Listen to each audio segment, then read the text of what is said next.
할렐루야. 사랑하는 대강의 가족 여러분, 오늘 하루도 하나님의 말씀과 동행하는 삶이 되길 소망합니다. 오늘 함께 나눌 하나님의 말씀은 마태복음 25장 14절에서 21절 말씀입니다. 인자가 자기 영광으로 모든 천사와 함께 올 때에 자기 영광의 보좌에 앉으리니 모든 민족을 그 앞에 모으고 각각 구분하기를 목자가 양과 염소를 구분하는 것 같이 하여 양은 그 오른편에 염소는 왼편에 두리라. 그때 임금이 그 오른편에 있는 자들에게 이르시되 내 아버지께 복받을 자들이여 나와 창세로부터 너희를 위하여 예비된 나라를 상속받으라.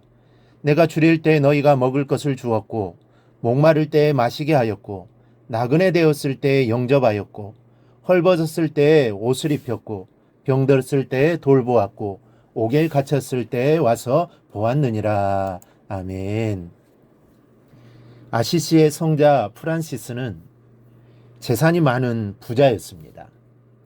그러나 그는 좋은 가문에 태어났고 쾌활한 성격이었으나 행복을 느끼지는 못하면서 살았습니다. 자신의 인생에는 무엇인가가 부족하다고 생각했습니다. 그러던 어느 날 말을 타고 외출했다가 냄새나고 보기에도 역겹고 불쾌한 문둥병자를 만났습니다. 나병이 성하여 그의 얼굴은 있는 대로 문드러져 있었는데 프란시스는 마음에 어떤 충격을 느껴서 말에서 뛰어내려 그 병자를 확 껴안았습니다. 그러자 놀랍게도 그의 품속에서 문둥병자의 얼굴은 예수님의 얼굴로 변했다는 이야기가 있습니다. 우리에게 형제의 아픔은 얼마나 실감 있게 느껴집니까?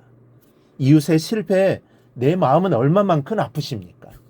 어려움을 당한 사람이라면 누구라도 그리스도의 마음으로 살피고 돕고 위로해야 합니다. 오늘 말씀 속에서 예수님은 심판에 대해 말씀하십니다. 바로 나의 삶을 마친 그 시간에 하나님 앞에 서 있는 우리들에게 내가 어떻게 살았느냐고 주님께서 물으시는 시간입니다.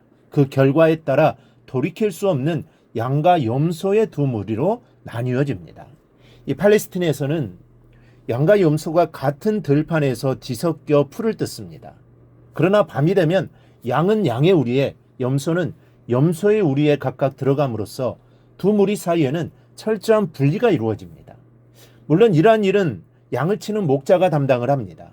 이와 같이 이 세상에서는 악인과 의인이 뒤섞여 살아가지만, 즉 예수 믿는 사람과 예수를 모르며 살아가는 사람이 함께 살아가지만 일단 생을 마치고 심판의 때가 되면 그 둘 사이에는 영원한 분리가 이루어지게 되는 것입니다. 양은 오른쪽에, 염소는 왼쪽에 서게 됩니다. 그 오른편은 재판장의 오른편을 의미합니다. 그런데 이는 장소적 의미안을 의미하지 않습니다. 고대 헬라 세계에서는 명예롭거나 좋은 쪽을 오른쪽이라 하였습니다. 또한 유대 랍비들의 저서에 보면 오른쪽은 은총이나 구원의 자리를 상징합니다. 예수님께서도 하나님의 오른손으로 올리셔서 그의 오른편에 앉아 계시는 것으로 묘사되어 있습니다. 이는 예수님이 과거에 가졌던 영광과 권세와 명예를 회복하겠다는 사실을 가리키는 상징적인 의미입니다. 양을 재판장의 오른편에 서게 할 것이라는 말씀은 의인을 예수님이 가지는 영예로운 자리 혹은 구원과 은총의 자리에 서게 한다는 것을 의미합니다. 반면에 왼편에 서게 한다는 것은 정반대의 처지에 처하게 한다는 것을 가리킵니다. 그런데 그 갈라놓으심의 기준이 중요합니다. 누가 양의 무리로 가고 누가 염소의 무리로 갑니까? 무엇이 기준입니까? 오늘 본문은 이웃과 형제의 필요에 대하여 우리가 어떻게 반응했느냐가 그 기준이라고 분명하게 말씀합니다.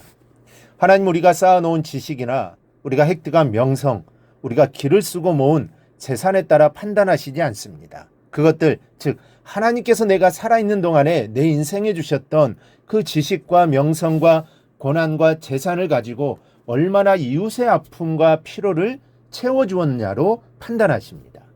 오른편의 양의 무리에게는 하나님의 영원한 복과 창세로부터 예비된 나라가, 그리고 왼편의 염소의 무리에게는 마귀와 그 사자들과 함께 들어갈 영영한 불이 예비되어 있습니다. 어느 편을 선택하시렵니까? 그 선택의 시간은 바로 지금입니다. 나중에 그때 가서는 늦습니다. 이 시간에 그 선택을 배울 수 있기를 바랍니다. 첫째는 이웃을 돕는 것이 주님을 돕는 것임을 알아야 합니다. 형제와 이웃의 슬퍼하는 얼굴에서 주님의 슬퍼하시는 모습을 보여야 합니다. 염소편으로 낙인이 찍힌 사람들이 억울해하면서 이렇게 변명을 합니다.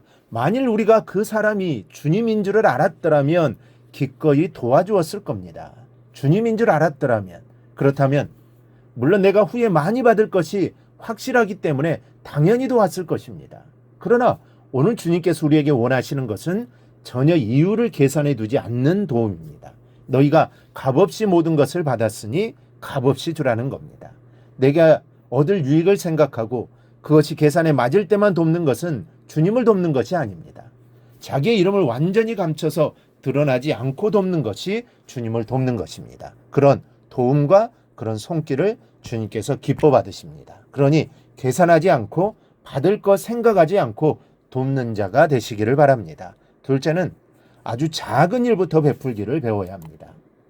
주님께서 일러주신 이웃을 돕는 모습들은 그렇게 거창한 것이 아닙니다. 수천만 원을 내놓을 수 있는 부자들만이 할 수 있는 도움이 아니었습니다. 누구라도 할 수 있는 소박한 도움의 모습들입니다. 줄인 사람을 먹이고 목마른 사람을 마시우고 나그네를 영접하여 힘을 주고 병든 사람을 돌아보고 갇힌 사람을 찾아보는 그런 수준입니다. 우리 안에 사랑이 있고 관심이 있다면 누구라도 할 수 있는 그런 도움입니다. 여러분, 예수님은 우리의 아주 가까운 곳에 이웃으로 와 계십니다. 평소에 우리가 만나는 사람들 속에 연약한 모습으로 와 계십니다. 그들에게 단순하고도 평범하지만 정성을 담은 소박한 도움을 주는 것, 그것을 주님은 원하시며 그것이 천국을 상속받는 조건입니다. 예수님의 이웃집에 사십시오. 이웃집에서 예수님을 찾으십시오. 내 진심 어린 도움을 필요로 하는 사람들이 바로 나의 형제요 자매이며 내가 섬기는 주님의 도움의 그들의 모습으로 내 곁에 계심을 깨달으시기를 바랍니다. 그리하여 그들을 사랑하고 도와주고 그리스도께로 인도하는 삶을 살아가기를 주님의 이름으로 축원합니다. 오늘 묵상한 말씀을 굳게 잡고 삶으로 실천하며 살아내는 대강의 모든 성도들이 되기를 축복합니다.